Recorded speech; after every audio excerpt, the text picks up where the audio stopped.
No DVD, no intro. Well, I mean, I'd fake one, but just me singing Border Radio, Border Radio. Wait a minute. Don't leave your kids at home, especially with a mother like Luann. I guess that's a really shoddy one. Maybe I'll do a better song when I actually have the DVD. It's easier when I'm actually holding the DVD in my hands to actually do an intro song. Anyway, hello there, CriterioNate here. I'm here to talk about number 361. Are we on 361? No, 362. Allison Anders, Kurt Voss, and Dean Lentz, Border Radio. 1987, 83 minutes, black and white. So, as you guys know, I couldn't get the DVD. We've ordered it at the library, so I will do a supplements video in the near future, hopefully as soon as we order it. I haven't checked. We're probably not going to get it in or order it until next year, or next week. So not much to say about that. But yeah, so I was able to thankfully get on Filmstruck. Thank you, Joe, and watch this movie. So here's what I think of it. Okay, so yeah, the Border Radio. It's not a bad movie. Very, very, very, very, very independent. I don't think I've seen. It's been a while since I've seen a movie this independent that screams, "We have no money," you know, in that voice. Yeah. And yeah, so basically the plot of the movie is this band, these two members of this band and their roadie go to this break into this bar to rob the owner because the owner apparently owes them money, and so they take the money and they get out of here. They're one of the musicians, his name is Jeff. Jeff, I guess, hides in the closet, and while the other two, the roadie's name is Chris, and then there's, I think, the other musician whose name I can't remember. I think Dave. Chris and Dave get away, and Jeff hides in the closet and manages to get out. Fearing for his life, Jeff splits because he goes down to Mexico and takes off. And goes to Mexico. But I think also, he's also trying. I think he also tries to find himself down there because the band has an album coming out, or it might be, I think it might actually be his own. I can't remember if it was the band's or a solo album. But he's really upset about the remix of the album. The record company apparently changed the artwork and did some stuff that he wasn't very happy about.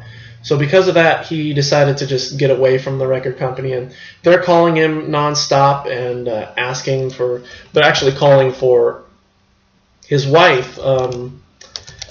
His name's Luann. They're actually calling her like nonstop, and so he's trying to just avoid them. She tries to avoid talking to them and all that, and so yeah, the club owners I think are at one point stalk Luann, but basically what happens, so basically the movie it's sort of a semi sort of movie / documentary. We get a film crew kind of interviews some people who knew Jeff, or know Jeff, I guess. Yeah. So anyway, but we also get scenes of Jeff down in Mexico, and he's kind of just exploring the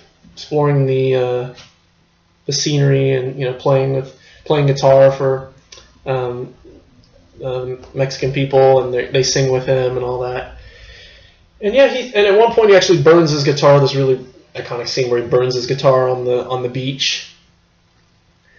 And yeah, so anyway, meanwhile back in, I think it's set in L.A., Luann asks Chris to help her babysit their daughter Devin, and and I think Chris and Luann sort of have kind of a thing going on, sort of a friends with benefits kind of relationship. And yeah, so he kind of sleeps over at her place, and they also fight too. And meanwhile, at the same time, Luann goes out to all the clubs and tries to figure out where Jeff went. She's pretty sure that he went to Mexico, but where in Mexico, she's not sure.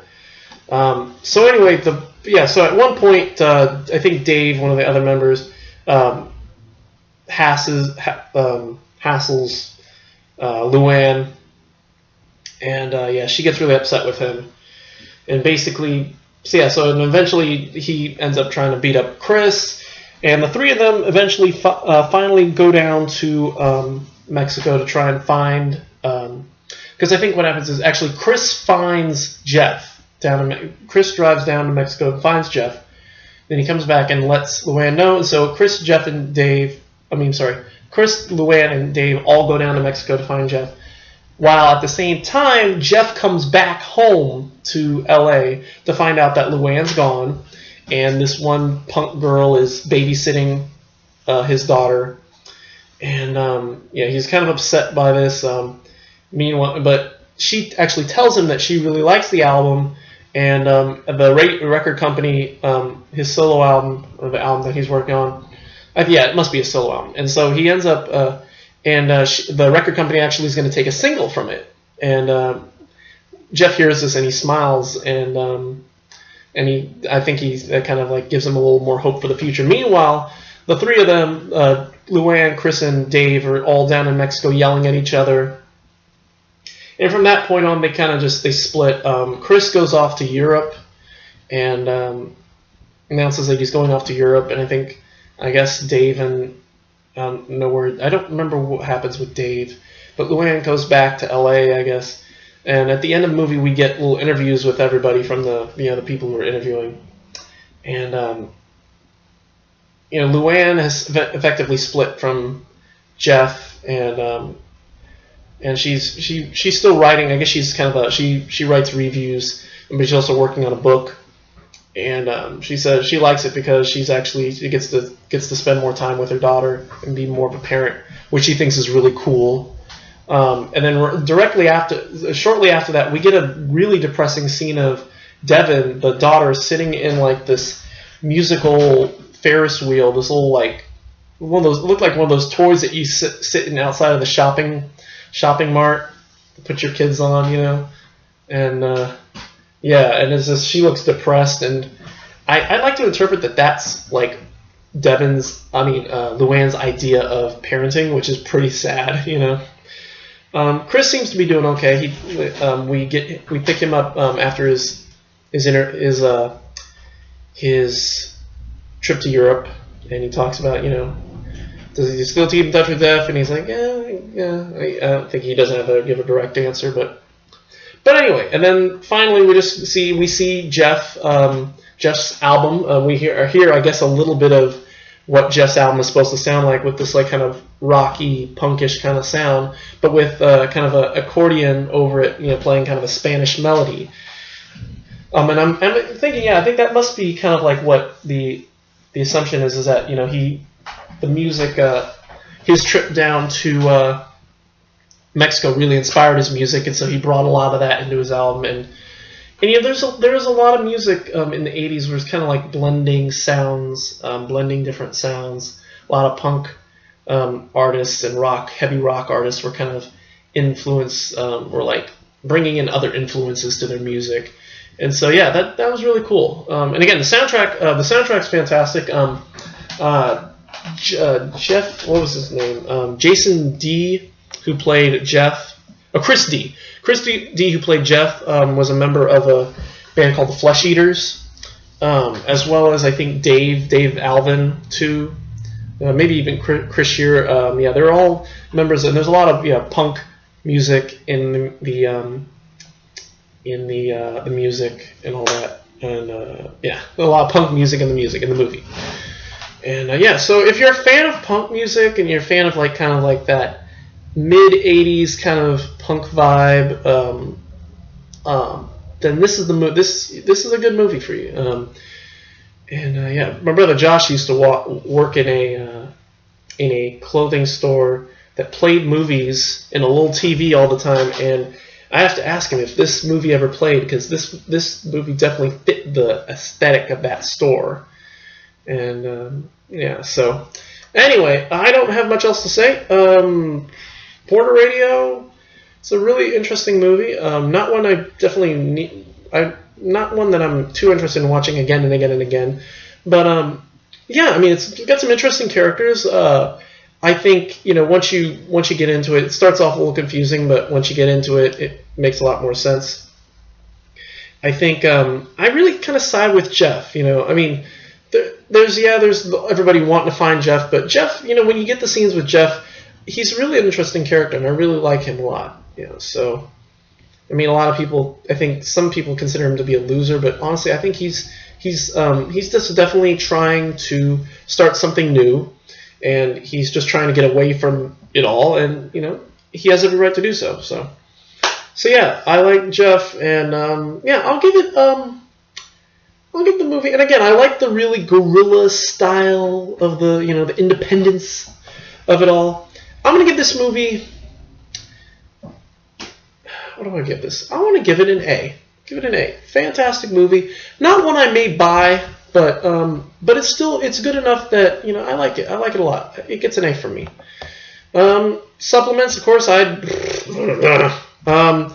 I do want to get the DVD. There's a Making of Border Radio, which I love to watch with the directors. There's 9 deleted scenes, so that'll help probably. And the music video of the Flesh Eaters, The Wedding Dice, and some stills in the trailer. So yeah, I do want to get this. This will, and again, I placed an order for it. We are going to order it from the library, just hopefully in the near future. So anyway, that's it for me today. Border Radio 8. Now, well, maybe not today, because I might actually find the time to do Mouchette tonight. I'm not sure right now. I am still waiting on the Paul Robeson set to be sent over here. I don't know what's going to happen if... I honestly don't know what's going to happen if we don't get it.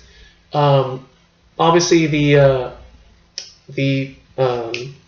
Monsters and Madmen set, I have First Man into Space and the Atomic Submarine. I just don't have it here on video with me. Those two I'll be able to do, and then the other two, Honest Wrangler and Hoarders of Blood, will have to be Filmstruck DVD, Filmstruck, because I don't have the DVDs for those. But yeah, and then as far as the rewatches, again, same thing with Day of Wrath. I'm still waiting on those to be shipped. I think the problem with those is because I've shipped them from universities, which are closed because it's December, the last week of December. So it's going to be, hopefully next week everything will start shipping and all that. So there's actually a chance I might go ahead and wait and do Mouchette on Sunday, so that in case, because I already have the Scarlet Empress. The Scarlet Empress is here.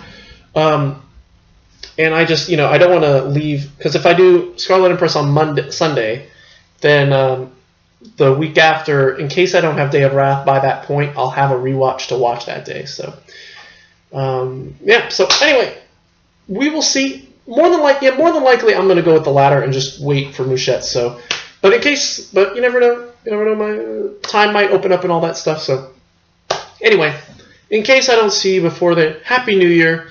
We'll be back Sunday for something, whether it's Mouchette or the Scarlet Empress. But yeah, in case I don't see you, Happy New Year. It's been a hell of a year for, losing all these cool people. And I know we've lost a number of people related to Criterion. Sadly, I can't think of anybody off the top of my head. Didn't we lose Andre Vita? Didn't he? C.J. Vida. Didn't he die this year? I thought he died this year. When was that, last year? Yeah, he did. Yeah. We lost Andre Vita, yeah. Dude lived to be 90 years old. Wow. But yeah, he's one that I could think of. I know there are others. Of course, David Bowie from The Man Who Fell to Earth. And very soon, Merry Christmas, Mr. Lawrence. But yeah, it's kind of a really sad year for the world. All these fantastic actors and musicians that we lost, and yeah. So anyway, not to end on a sad note, but we're just hoping that the next year will be a little more positive. With everything going on in the world right now, let's hope that we'll just keep hoping that the next couple movies will be as joyous as the season so far. Because again, I've seen this year, we've seen so far. I mean, we're halfway through the season and seen a lot of amazing movies. Seen some shitty ones. I'm looking at you, Godard. I'm looking at you, Bonyao. But for the most part, this has been one of the best seasons so far. A lot of great movies. Just hope that the next 30-something more movies are just as good. So anyway, that's it for me. Thank you for watching. Don't leave your kids behind unless you really got to go to Mexico. Don't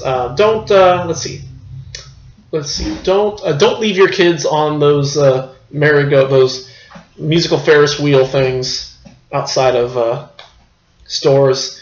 And don't be the girl who puts headphones on and leaves Devin to make mud pies. Yeah. So anyway, that's it for me. Thank you for watching, and we will see you either tonight or Sunday for Mouchette. And until then, Happy New Year.